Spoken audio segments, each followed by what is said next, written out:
entertainment.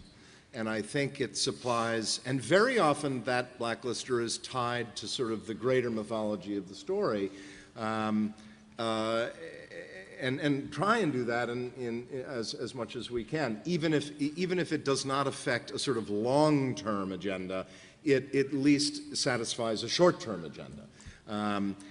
But the fascinating thing is I've been running into people now in so many different places that watch this show who I know are entertained by, on a weekly basis, by the sort of procedural aspect of the show and but every single dialogue I have with anybody is about the serialized aspect of the show.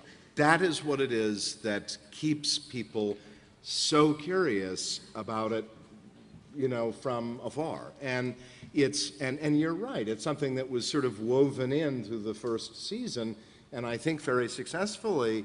But I think the real indication to that is that even though this show has a strong week-to-week entertainment, sort of procedural, very strong aspect to it, it's in fact the serialized sort of greater mythology that people are hungry for and that people are excited by. And that's what every single person to one who ever comes up to me on the street or in a restaurant or in an airport or anywhere, that's what they want to talk about. They want to talk about what the greater, bigger story is of the show.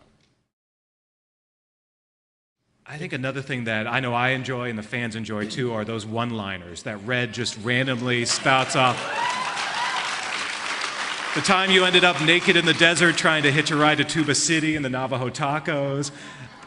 I mean, the come bearing gifts, pimento cheese sandwiches toasted with the crust cut off, Eartha Kitt's recipe.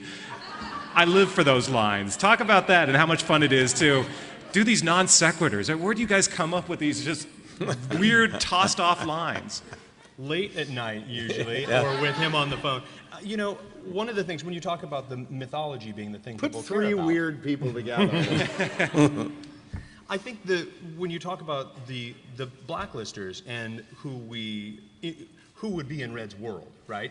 Oftentimes we have conversations about, here's what Red would be doing, or what story is Red going to tell. That also, even though that's part of the procedural story, sort of influences who he becomes and who the character is by virtue of who he surrounds himself with. And, oftentimes they're about the moral sort of ambiguity of Red, and other times they're just about making ourselves laugh. I think that both with the storytelling in terms of the twists and turns and the surprises, and the sort of sense of humor that the show has, I think it's always about sort of surprising ourselves. And oftentimes it's, frankly, like, it would be a riot to like make you say this. It's like, okay, Spader's gonna have to say, okay, what's the weirdest position we can put him in, and then sort of bounce back and forth about the dialogue and what we would land on for something. But Tuba City, I remember the Tuba City. We had a thing where we wanted to do something about Navajo tacos, and James was like, it would have to be in Tuba City because Tuba City does have the best Navajo taco. I'm like, oh my God.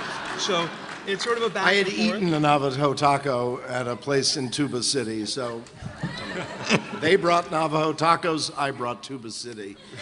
But it is true. Like, one of the fun things about the show is you have to always sort of, it's like constructing a house. The plot story is the foundation. And on a lot of shows,